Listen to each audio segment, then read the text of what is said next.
I'm Kiki. I am the founder of Inception to Action. We are an AI company that helps deliver AI education and training to universities and also help companies to rapid prototype solutions and internal systems to improve their ops as well. We're partnering with a few UK universities and we're delivering AI boot camps and looking at really demystifying the use of AI and democratizing access to AI resources so that companies can understand exactly what AI is, exactly how to use it, how to upskill, and the output that they can actually achieve, so making it more accessible essentially. I think that depends on institution to institution, right? At least in the UK, because there's some really forward-thinking universities and that are really innovation-focused, that are really keen to develop AI and the AI programs. There's new courses, there's masters in AI programs. And then you've got other institutions who are quite resistant, quite behind as well, who just aren't as open or don't have the budget to assign to something as important as AI. So it's really hard to label a whole system when each institution is dominated differently. And within each institution, each department is managed separately. So each department will have its own structure, its own internal systems, ops, and budget that they can then assign to AI. So it's not a one-size-fits-all solution. It's very much tailoring it to the exact needs of each institution and each department and seeing who is really taking AI seriously, basically, at this point.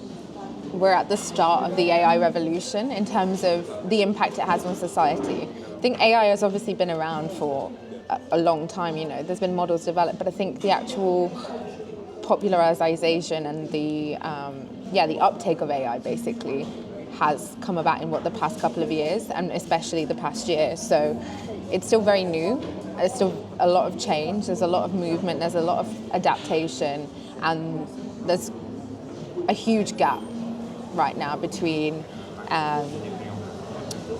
AI experts and people in the field and people who don't understand anything about it. And there's also that huge element of fear that a lot of people who don't understand AI kind of fall into, where there's resistance, there's fear, there's resistance to change.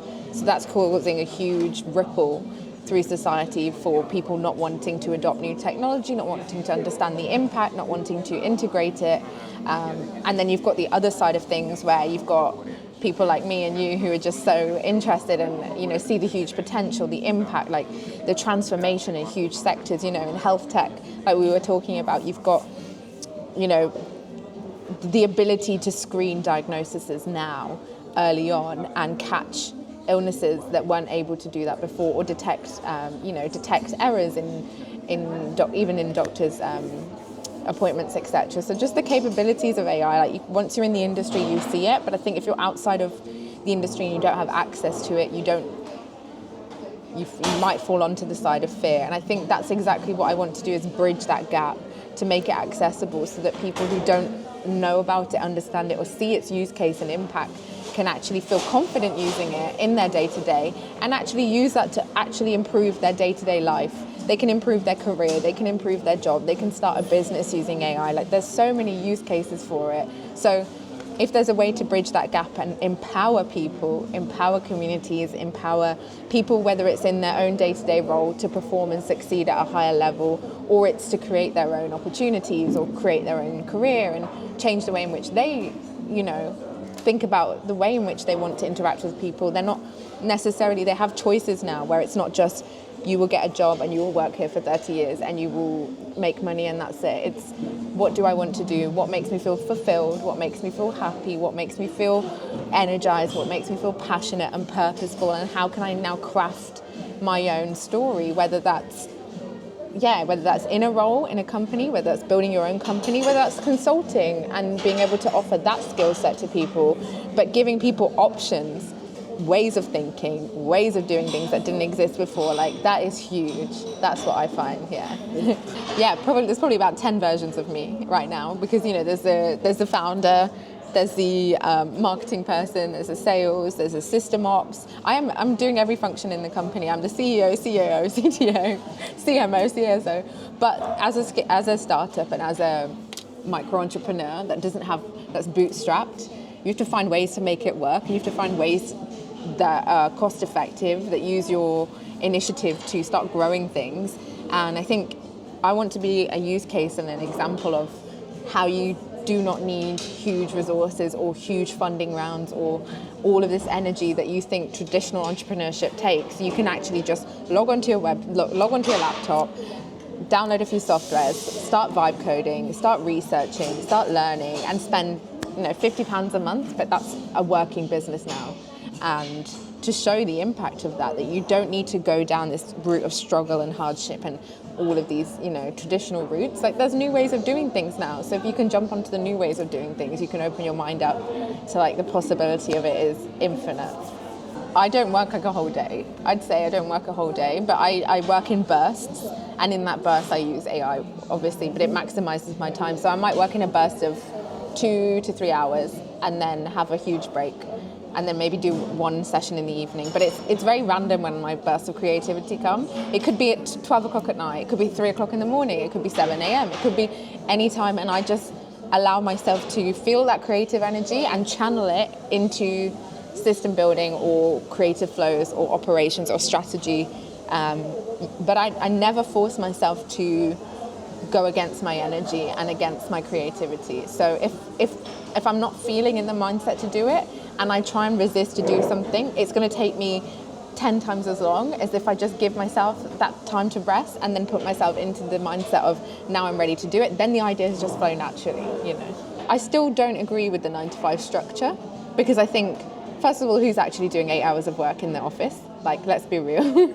And second of all, there are different ways of doing things now. And I think the introduction of merit-based systems, task-based systems, performance-based systems would create huge productivity in companies as opposed to time and control. Because if you analyze what's actually going on there, it's a way of controlling the employees, and it's a way of thinking that they're maximizing profit by getting outputs, but actually maximizing profits is by nurturing the employees, by giving them the space to be creative, be strategic, whatever their skill set is, encourage them to enjoy the job, so that naturally gives them more energy to do the job and give a higher output, and then also look after their well-being so that they can rest, they can nurture themselves, they can come back with fresh energy.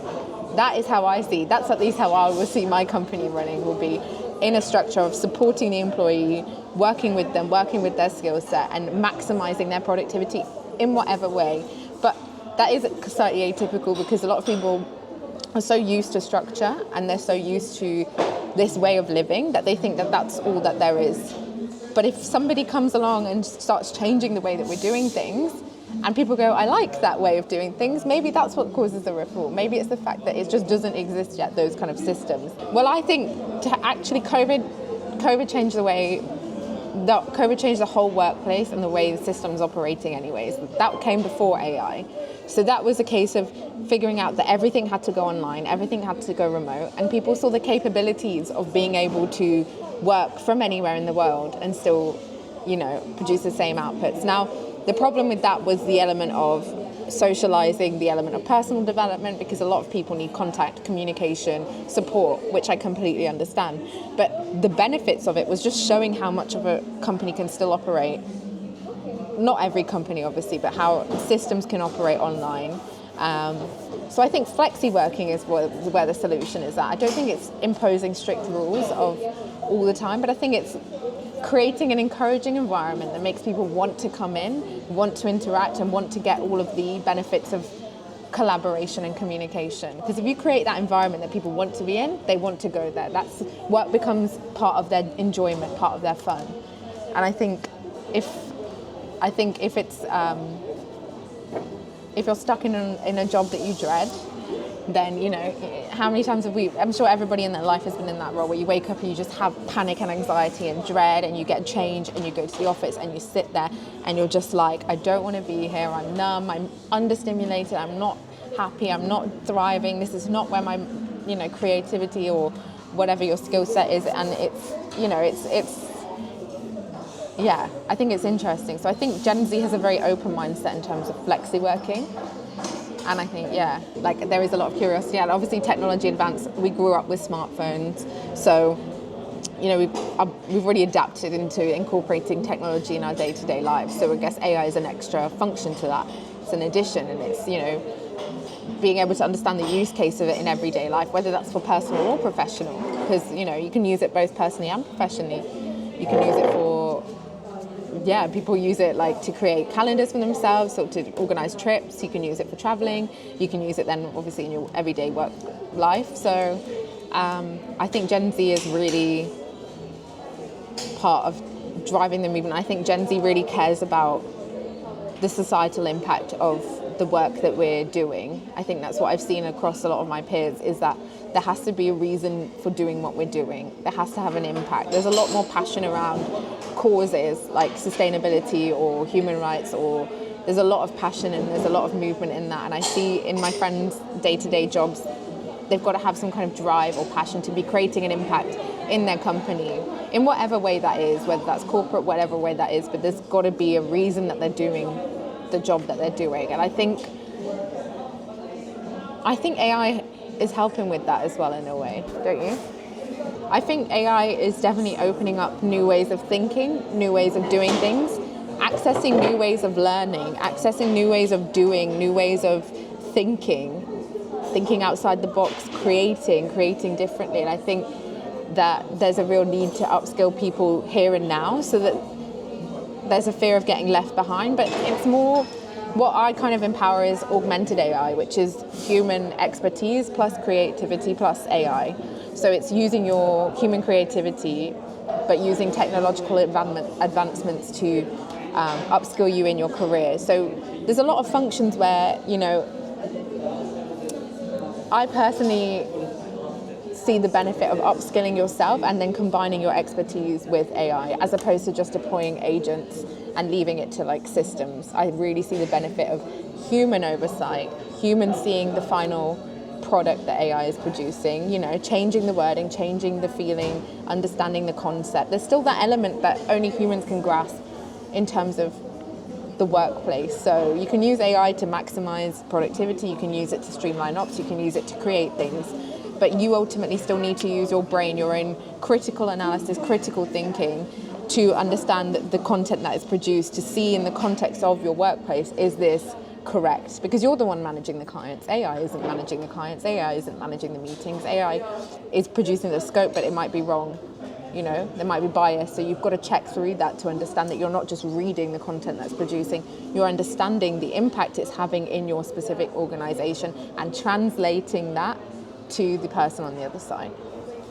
I'm very much on the side of optimism. I think that, again, as I said, I think I saw a study that said that the amount of energy that it takes a robot to, say, play tennis, compared to how little energy it takes us as humans for that movement to happen, the neural movement.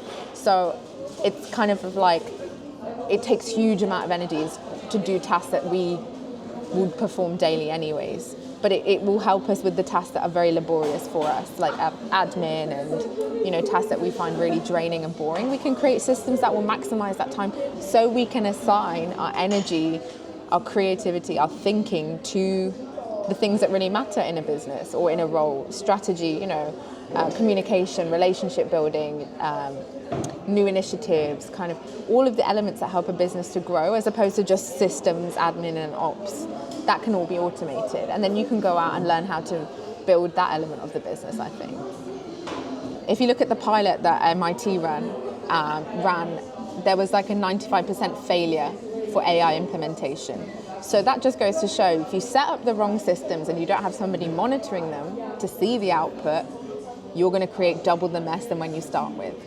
So it's really important for that human to be there to oversee all of the functions of what AI is producing. And you can argue that you can set up the systems, but if you're not monitoring the content it's produced, how do you know that everything that it's producing is correct in the context of your role? And I think companies are getting really excited, like, I can deploy this agent, it can do X task, I can save money, I can get rid of this employee, this creates more wealth, more opportunity.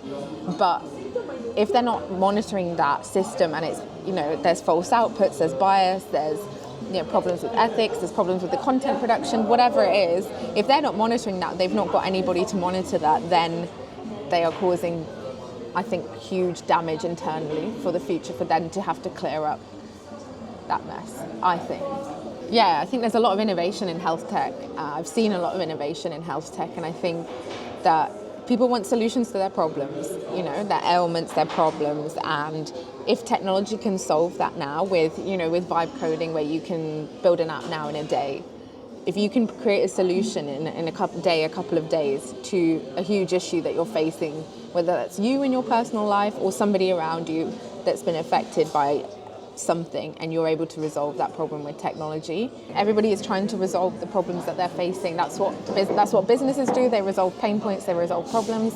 That's what health tech is trying to do, is create innovation to solve issues in the health sector. So we're trying to improve the quality of our life with technology, and now we have the opportunity to live longer via the opportunity of technology, which we've already seen the advancement, but now with the age of AI, I think it's opening up opportunities to people that never had access to those opportunities before. But that's where the danger lies as well, in terms of alienating those people if they don't have access to the resources or the education to understand it at a point where it's growing. So that's the key right now, is to be able to bridge that gap, give the resources to these communities, help them upskill, help them understand the impact, so that they can then, develop in their personal and professional goals and not get left behind. Because that's obviously that's the danger. But that's something that can also be bridged if people are willing to do that work. And that's something I'd love to do. If people understand, as I said, I think people understand that you can create a business or a product in now X amount of days compared to before, when it was years or months that it took, then maybe they'll be more inclined to follow a dream or an idea that they have, or a project, whatever that is, in whatever industry, whatever realm. But maybe their ideas and their dreams and their visions will actually be materialized because they've got a technology to do that. And instead of it just being an idea that's so inaccessible, because the traditional entrepreneurship path is big funding and huge support and contacts mainly, now it's about visualizing that idea and understanding the technology to help you advance. So if they have that mindset shift of, I can now do this, I can now build this, what's stopping me? Wouldn't that be brilliant to see all of those people thrive in their individual communities and create impact in their individual local ecosystems? And that creates a ripple effect as well. That's where I think the good of it can come in. Some good advice that I use when I need to learn concepts about a topic that I don't know, if it's an industry that I'm completely unfamiliar with, I ask AI to simplify the explanation to a 10-year-old. So let's say it's a medical term that I had no idea about, it's very complicated. I would literally say, can you explain what this means and simplify it to me as if I'm a 10-year-old? And it gives you really clear breakdowns. Then all you have to do is input into there the topic of your choice and get a clear breakdown of next steps for you to understand AI. So I would start with, basically what I'm trying to say is, start with researching what is AI and how it's going to help you in your industry, in your job, if you have a vision or a goal, if you have an idea for a business, if you have a dream. Start writing it down. Start asking AI to help you to structure this with methodology, with goals, with objectives, and use AI to help resolve any questions you have. I literally write the questions I have directly into AI as they come into my head. So you don't even have to, you can literally, whatever you're thinking, you can visualize, you can ask it for explanations, and you can use it as your assistant, your teacher, and your support as well. There's so many use cases of how you can use AI. I think the first thing is just to sign up to a platform and start getting familiar with it. And you can ask AI tools to explain how to use them. That's probably the first step. You can log into ChatGPT. You can say, I am new to ChatGPT. Give me an explanation of how to use this platform as if I'm a 10-year-old. It will then just give you 1, 2, 3, 4, 5. You will read it and you will practice and you will learn. Any questions you have, you can then put, I don't understand this. Add in the thing you don't understand. And it will give you back the methodology, the solution, the explanation. And if you're unsure, you can always ask to simplify it. Simplify as if you're talking to a child. It will then talk to you in very simple terms. You then absorb. You can then choose how to redirect that conversation. But I would say sign up to a platform, ask it for help if you don't know how to use it, because it will actually give you the help, and then start asking it specific questions about topics you're interested in, topics you're curious about, an industry you're curious about, a job you're curious about, a role you need help with, a specific job you need help with. Ask it and see what it comes back with, I would say. Well, the optimist in me hopes for huge change in society in a positive way. More accessibility, more equality, more opportunity, improved quality of life, improved outcomes,